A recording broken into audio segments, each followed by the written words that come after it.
Hello and welcome back to UCL Review, where we break down the biggest results from the best sporting competition in the world. And what a treat I've got for you today. I've got Sam and Dougie back on EFD for the first time in ages. Oba, how are you? I'm good, bro. It's good to be back. Good to have the Champions League back as well. Just finished the stream as well, so I'm buzzing. I'm ready to go, man. Oh, good man, good man. You can't not be buzzing, rather, after that display tonight from PSG. Let's get straight into it. What went down at the Nou Camp, Oba? Yeah, well, Barcelona came into the game. They had good recent form, but that came crashing down because Kylian Mbappé said, you know what, no Neymar, no problem. They got beaten 4-1 at their home ground. Obviously, Messi scored a penalty early on, but then an Mbappé hat-trick and a Moise Kean goal. Guy, you know, his celebration, he had to do it at the end as well. So, yeah, he was buzzing for that as well. But, yeah, PSG just ran riot. Barcelona didn't look like themselves at all. Like I said at the beginning, going into the game, the Blaugrana had lost just one game out of their last 18 games, going 12 games unbeaten in La Liga, winning their last 7 in a row, rising to third. So everything looked like it was on the up. But yeah, like I said, PSG just had another story. They were completely dominated. PSG had 16 shots with 9 on target to Barcelona's 12 and 4 on target. And Barca actually took the league, like I said. De Jong made a brilliant run, which Messi found, and Kurzawa tripped him up.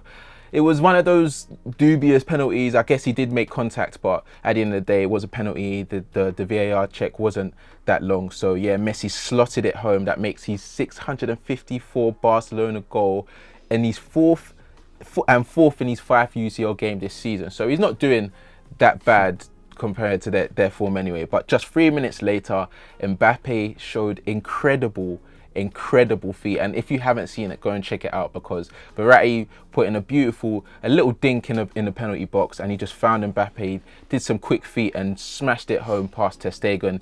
The celebration to follow was amazing as well.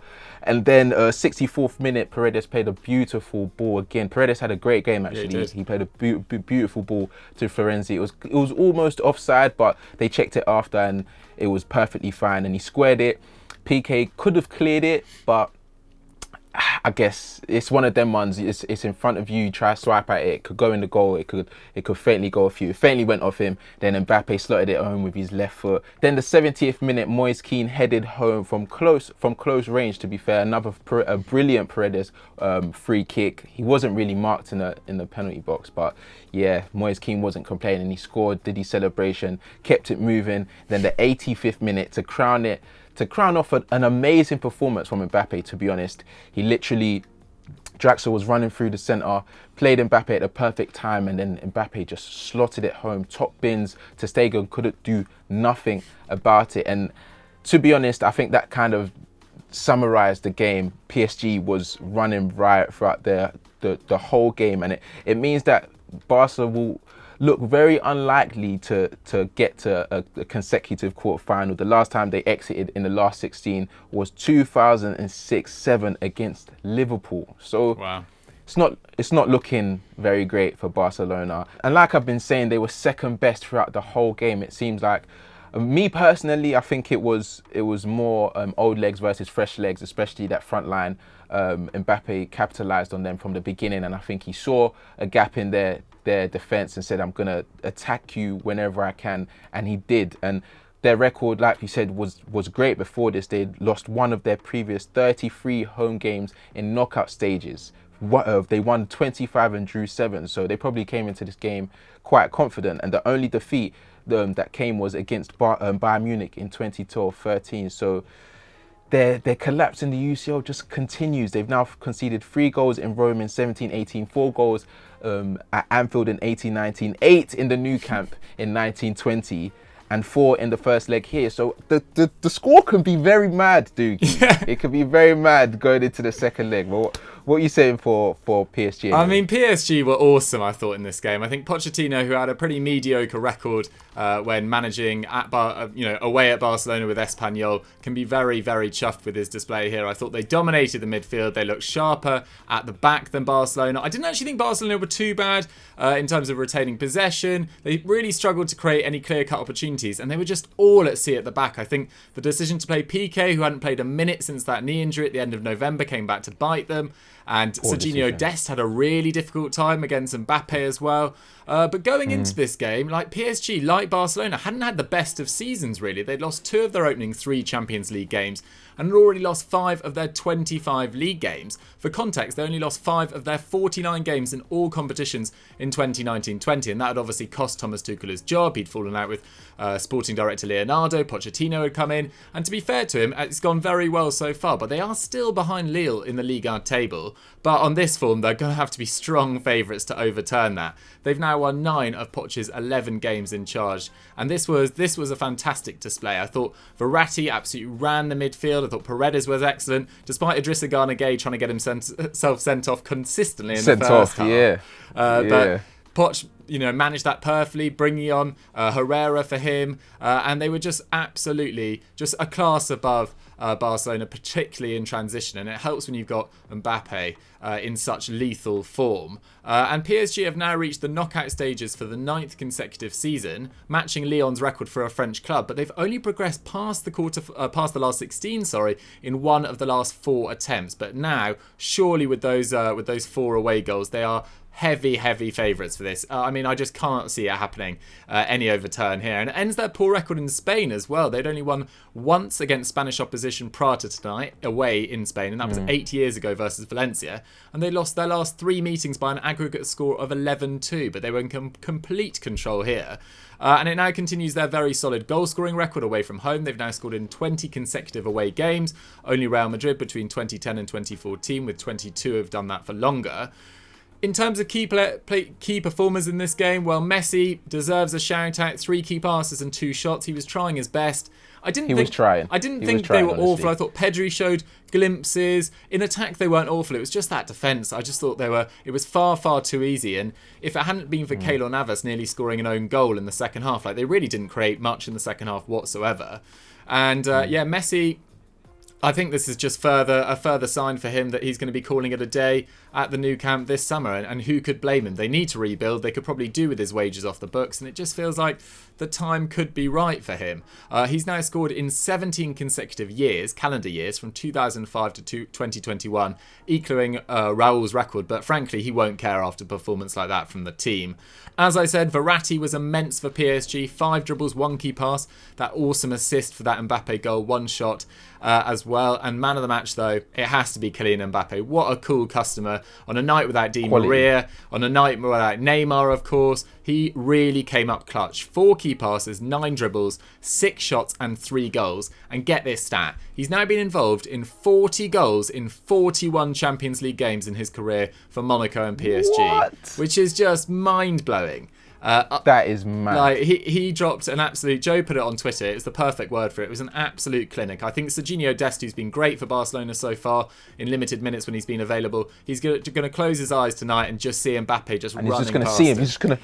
He's going to be looking. He's going to be ducking and diving. He looked distraught. He's in for a few sweaty nights. He's going to be having the shivers for months after this, to be honest. Up next for Barcelona, they host Cadiz in the league on Sunday. The league is done for them. The Champions League's done for them. They're 2-0 down in the Copa del Rey semi-finals. Effectively, their season is over and it's mid-February. It's pretty embarrassing, really. Meanwhile, PSG play Monaco, who are just 5 points behind them in the table there. Surely on this evidence, PSG have to be favourites for the Ligue 1 title. But guys, we want to know from you, what did you make of this performance from PSG, and particularly their main man, Kylian Mbappe? Wasn't it just magnificent? Get your thoughts in the comments down below, and let's move on to our second game. Now let's move on to the second game that happened tonight, and that is RB Leipzig versus Liverpool. Yeah, it wasn't quite as dramatic as the scenes we saw in the Nou Camp, but Liverpool did arrest their recent poor form by beating RB Leipzig 2-0 in the Puskas Arena in Budapest with goals from Sadio Mane and Mo Salah. Now, Liverpool, it seems a long time ago now, but remember they were 2 points clear in the Premier League on Christmas Day, but they've won just 2 of their 10 league games since, with 5 defeats, more than they lost in the entirety of the 18-19 and 19-20 Premier League seasons combined. Isn't that just a mad stat? Unsurprisingly, this form has seen them drop to 6th in the table, 13 points off leaders Man City and 3 points ahead of Everton, who have a game in hand. And out of the FA Cup as well, not in the Carabao Cup final. The Champions League was everything for Klopp this season until the end of the year. And they performed pretty well. I mean, it was a fairly even game on paper, I'd say. Leipzig had 12 shots with 2 on target. Liverpool had 10 and 3, so not a thriller by any stretch of the imagination, but they seized on the big moments. You know, Salah leapt on that poor back pass by Sabitzer to score his 24th goal of the season in all competitions, with only Robert Lewandowski scoring more in Europe's top 5 leagues. And then Sadio Mane then took advantage of that horrible clearance from Nordi Mukiele 5 minutes later, who seemed to lose sort of track of the ball in the air and get his feet in a tangle. Should have gone with his left leg, went with his right, deflected. Mane ran through and tucked it past Galashi as well. That's his 20th goal for Liverpool in European competitions, Mane that is, becoming the 5th player for Liverpool to do so. So for what it means in terms of Liverpool, well, obviously, for all their struggles in their league, Liverpool's Champions League form hasn't actually been too bad this year, despite that defeat to Atalanta in the group stages. So they've played 7, they've won 5, they've drawn 1, and they've done that 1 solitary loss, as I just said. 12 goals for, 3 against, and they now look odds on to reach their 3rd Champions League quarter-final. Only their 3rd Champions League quarter-final, I might add, since 2009-10, which is a surprisingly low figure. Although they still haven't found out whether the second leg will be played at Anfield yet, which will obviously be a bit of a disappointment for them and Klopp, who was saying this week how keen he was, understandably, for that to be played at Anfield. But Oba, for RB Leipzig, I know you guys started watching this on the stream. They weren't necessarily at their best. Is that fair to say? Yeah, I think Nagelsmann will be quite gutted. Obviously, the Champions League semi-finalist in his 3rd campaign in the competition's history for the club as well. So he would have been very excited going into this game, and they had good form going into it as well. They had won 4 of their last 6 league games and have only lost 3 of their 21 league games to date. They're currently 2nd in the Bundesliga as well, 5 points behind Bayern Munich. So he would have been quite excited, obviously, with Liverpool's recent form and their recent form as well. But they just concede way too many goals in this year's competition. They've conceded 12 goals in 6 group games, including 7 in 2 games against United and 3 away at Istanbul Başakşehir. So I think it's quite strange as well with seeing the back line that they have as well. You'd think that they would be a bit more solid, but they've conceded 18 league goals in the league. So going into the Champions League, you'd think that they would do a bit better, because that's the 3rd best record behind Atletico Madrid and Man City. So I'm sure he's going to go into into training tomorrow and ask his lads, like, what happened?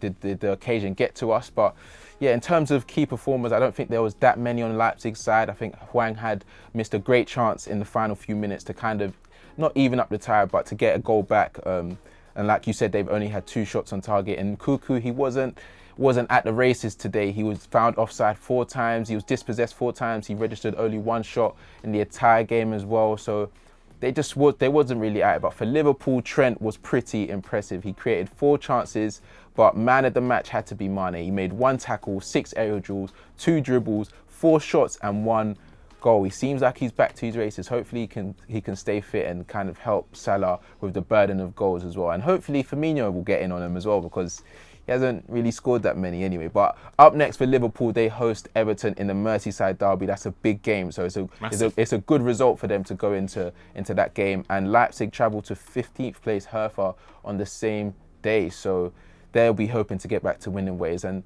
yeah, man, I'm excited to see what this second leg holds, because like we said, the defence of RB Leipzig was surprisingly shaky, even though they were quite bad in the Champions League, but their league form says otherwise. So yeah, you guys let us know what you think the scoreline will be in the second leg. And what do you reckon, Dougie? Do you reckon that the both scores are going to stay the same? Yeah, I can't see the team really overturning that. I mean, Leipzig, for all their attacking flair in the league with Angelino and, you know, Dani Olmo in particular having excellent seasons, they don't necessarily have the goal scorer you'd need to maybe overturn this deficit at Anfield. And as for PSG Barcelona, I think it's absolutely done and dusted. I could see PSG racking up another few goals in the Parc des Princes. What about you? Can you see PSG rubbing salt into that Barcelona wound? I'm genuinely just hoping that they don't get another 8 goals shipped into their net in it, because they're halfway there and they just need to save their face, because their last few years in the Champions League has been disgraceful for Barcelona's height, to be honest. They need to save some pride, and I think I'm interested to see how the Leipzig-Liverpool game goes, because if Leipzig go for it and they're defensively sound, it could be a very interesting game, and they're going to have to go for it as well. So I think Liverpool see it out, but I think that second leg will be very exciting. There we have it. Wise words from Obaseki as usual. Guys, that's all we've got time for on UCL Review for tonight. Let us know what you guys made of the show in the comments down below. I'll be back tomorrow night with Henry Hill to cover Sevilla versus Dortmund and Juventus versus Porto. But Oba, what else should they go and watch now? You can go to Football Daily and find the live reaction of me, Joe, and Zach. We covered the PSG game, and if you want to see a lot of O's and a lot of R's, Mbappe, you're amazing, then go check that out. And if you're on Snapchat, make sure you check out the Transfer Talk show and the Football Daily show on there as well.